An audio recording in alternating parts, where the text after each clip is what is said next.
All right, let's dive in. Tantra. It's one of those topics that seems shrouded in mystery, maybe even a little misunderstanding. Definitely. But it's also, honestly, incredibly fascinating. Yeah. And that's why we're here today for this deep dive.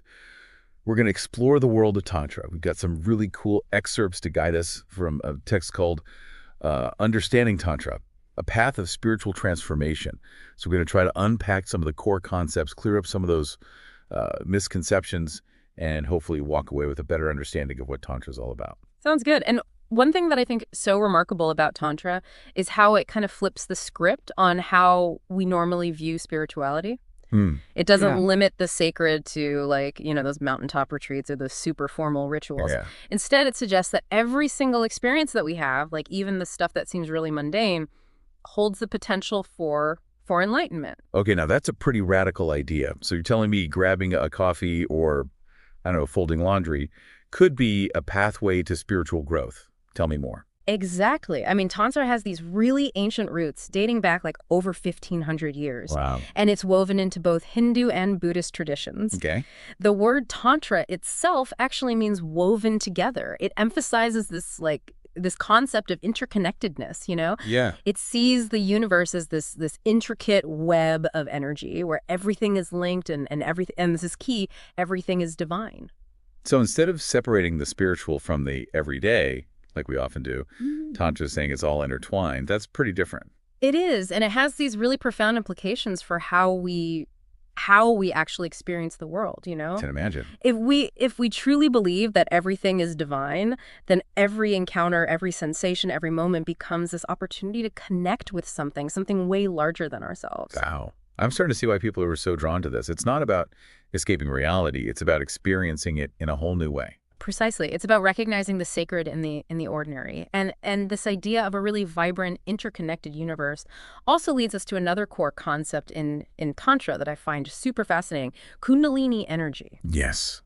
Kundalini energy. I've always been so intrigued by that concept. What exactly is it, and how does it relate to this idea of interconnectedness and everything being divine? So think of Kundalini as this potent energy coiled at the base of the spine. Like it's often depicted as this sleeping serpent. Okay. Through various practices, this energy can be awakened and it can begin to rise. And as it does, it moves through these energy centers along the spine called chakras. Okay, so there's movement, a kind of awakening happening within us. What happens when this Kundalini energy flows through these chakras? What are chakras exactly? Chakras, they're like spinning wheels of energy, each one associated with these different aspects of ourselves, like our emotions, creativity, intuition, even our connection to the divine. So these chakras seem to be linked to very specific aspects of ourselves. What kind of transformation can happen when these energy centers are activated? Imagine it like this. You have these 7 main chakras along your spine, each one governing these really specific qualities. Okay. For instance, the heart chakra, it's called anahata in Sanskrit. It's all about, love, compassion, and connection. So if someone is struggling with feelings of isolation or has difficulty expressing love, working with the heart chakra could help them open up to those qualities. That's the idea. By activating and balancing the heart chakra, you can cultivate those qualities within yourself, and you can experience the world through a lens of greater love and compassion. That's amazing. So how do we activate these chakras? Is that where the Kundalini energy comes in? Exactly. As Kundalini energy ascends, it stimulates each chakra. It's like it's unlocking different aspects of our potential. And as these energy centers become more balanced and vibrant, we experience this greater sense of wholeness, both physically and spiritually. So it's not just about feeling more energized. It's about personal and spiritual growth. Are there specific practices within Tantra that help us awaken Kundalini and work with these chakras? There are tons, actually. Tantra offers this really rich tapestry of practices that are designed to help us connect with our inner energy, awaken that Kundalini, and cultivate a deeper sense of awareness. Okay, that's what I was hoping you'd say. So what are some of these practices? Fill us in. Okay, well, one fundamental practice is the use of mantras, which are these sacred sounds and syllables chanted to focus the mind and invoke those specific energies. Like right. I've heard that one before.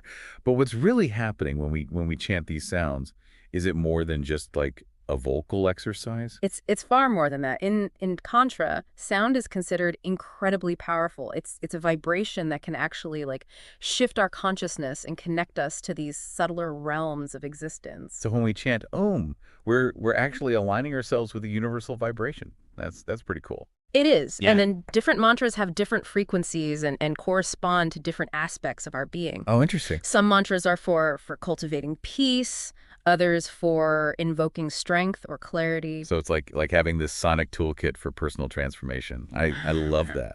What else? Another fascinating practice is the use of yantras. These are geometric diagrams used for meditation and energy work. Oh, wow. Imagine these intricate patterns and symbols that act as visual representations of these cosmic energies. Well, mandalas. I've seen those. They're so beautiful. Exactly. Yantras, they work similarly. By focusing on these visual forms, we can quiet the mind and connect with these deeper states of consciousness. Mm. They're powerful tools for meditation and visualization. So mantras work with sound, yantras with sight. Mm. Are there practices that involve the breath that seems like a really natural way to connect with our inner energy? You're right. In Tantra, the breath, known as prana, is considered the bridge between the physical and spiritual realms. Interesting. Pranayama, the practice of breath control, is a central aspect of Tantra. Okay, so how does working with the breath actually connect us to the spiritual? I can see how it might calm the mind or energize the body, but what's the deeper connection there? Well, think of it this way. Our breath is life force energy. Okay. It's the vital force that sustains us. Yeah. By consciously controlling our breath, we can influence our energy flow, calm the nervous system, and even expand our awareness. That makes sense. So through these practices, mantras, yantras, breath work, we can start to tap into that subtle energy within us, that kundalini energy, and activate those chakras. It is all starting to connect. Exactly. It's a holistic approach, working with sound, sight, and breath to create this more balanced and vibrant state of being. Now, I know we can't avoid this topic any longer, Tantra and sexuality. It's often what people first think of when they hear the word Tantra. But I know there's a lot more to it than the popularized version. Can we shed some light on this aspect of Tantra? Absolutely. While some forms of Tantra do incorporate sacred sexuality, it's important to understand that it's just one facet of a much larger philosophy. And even within tantric sexuality, the focus is very different from what you might see in like mainstream media. So it's not just about, well, Exactly. It's not what many people might assume. In tantric sexuality, intimacy is seen as a pathway to spiritual awakening, a way to experience, profound union, not just with your partner, but with the universe itself. Okay, so it's a lot more than just the physical act. What makes tantric sexuality different? It's all about mindfulness, presence, deep connection, and an energy exchange. The goal is to transcend the ego and experience this profound sense of oneness. So it's about bringing like awareness and a spiritual dimension to intimacy. That's really interesting. It is. It's about transforming the energy of desire into something sacred and transformative. Now, it's important to acknowledge that Tantra is having a bit of a resurgence in popularity these days. You're right, but with that popularity comes the risk of oversimplification or even sensationalism. How can people who are genuinely curious about Tantra find authentic teachings and practices? Yeah. I mean, it seems like there's a lot of misinformation out there. There is, and it's important to approach Tantra with respect and an open mind. Do your research. Look for teachers who are knowledgeable and experienced, who emphasize the holistic aspects of Tantra, not just the sensationalized bits. Good advice. So no shortcuts, basically. Take your time, find a good teacher, and be prepared for a journey that's about way more than just, spicing things up in the bedroom. Exactly. Tantra is a profound and transformative path, but it requires commitment and a willingness to delve deep, and that's where the real beauty of Tantra lies.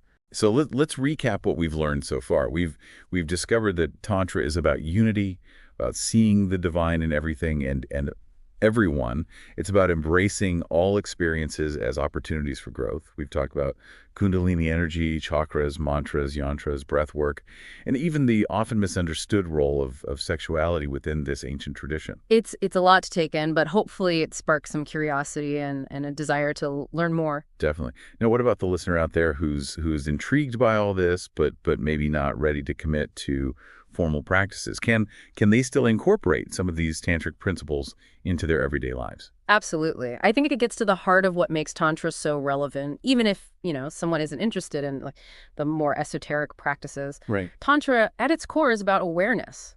It's about being present in each moment and experiencing life with all your senses engaged. So even without like chanting mantras or working with yantras, you can start to approach life with a more tantric mindset. Exactly. Think about like how often we go through our days on autopilot. We're rushing from one task to the next, lost in our thoughts, barely registering the world around Oh, us. I'm so guilty of that, especially first thing in the morning. Yeah. It's like I'm on autopilot until I've had my coffee. Oh, that's so relatable. But imagine if, like, instead of rushing through your morning routine, you pause to really savor the taste of your coffee, Yes. to feel the warmth of the cup in your hands, to notice the sunlight streaming through the window. Okay, that sounds lovely. Mm. But how does that connect to Tantra? It's about cultivating presence. It's about shifting your attention from the mental chatter to the actual experience of being alive in your body in this moment. So it's like a form of mindfulness practice. Precisely. And it's something you can do anywhere, anytime. Right. While you're washing dishes, walking the dog, even stuck in traffic. It's about bringing that same quality of awareness to every experience. That's a really powerful idea. It's like Tantra is giving us permission to slow down, to appreciate the little things, to find the sacred in the everyday. That's the essence of it. It's about recognizing that every moment is a gift and an opportunity to connect with the divine spark within ourselves and the world around us. I love that. And it makes me think about another concept we touched on earlier, interconnectedness. If everything is divine, as Tantra suggests, then wouldn't that also change how we relate to other people? It absolutely does. Tantra emphasizes compassion, empathy, and the recognition of our shared humanity. So instead of seeing ourselves as separate individuals, we start to see the interconnectedness of all beings. Exactly. And that shift in perspective can have a profound impact on how we interact with others. It fosters kindness, understanding, and a sense of unity. It's like that saying, we are all connected like drops in the ocean. Yeah. Tantra seems to take that idea to a whole new level. It does. It invites us to see the divine spark in everyone we encounter, to treat each interaction as an opportunity for connection and growth. So even if someone chooses not to, like, delve into the more formal practices of Tantra, they can still benefit from its core principles: mindfulness, presence, connection. These are all things we can cultivate in our daily lives. Absolutely. And the more we embody these principles, the more we transform not only our own lives, but the world around us. Well, folks, there you have it. Yeah. Our whirlwind tour through the intricate and often misunderstood realm of Tantra. We've explored its ancient origins, cosmic energies, chakras, mantras, and even the role of sacred sexuality. We've learned that Tantra is about so much more than just exotic practices. It's a philosophy that can transform how we experience the world and connect with ourselves, others, and the divine. It's been a fascinating journey, and we hope this deep dive has sparked your curiosity and inspired you to explore further. Remember, Tantra is a path of self-discovery, and the journey is as unique as you are. So true. And remember, even if you don't choose to embrace the formal practices of Tantra, its core principles. Mindfulness, presence, connection can enrich your life in countless ways. Embrace the present moment, cultivate gratitude, and connect with the world around you with intention. Who knows what magic might unfold? Indeed, the path of awakening is always open, waiting to be explored. All right, dear listeners, that's a wrap on our Tantra Deep Dive. We hope you've enjoyed the journey as much as we have. Until next time, stay curious, keep exploring, and may your journey be filled with wonder and enlightenment.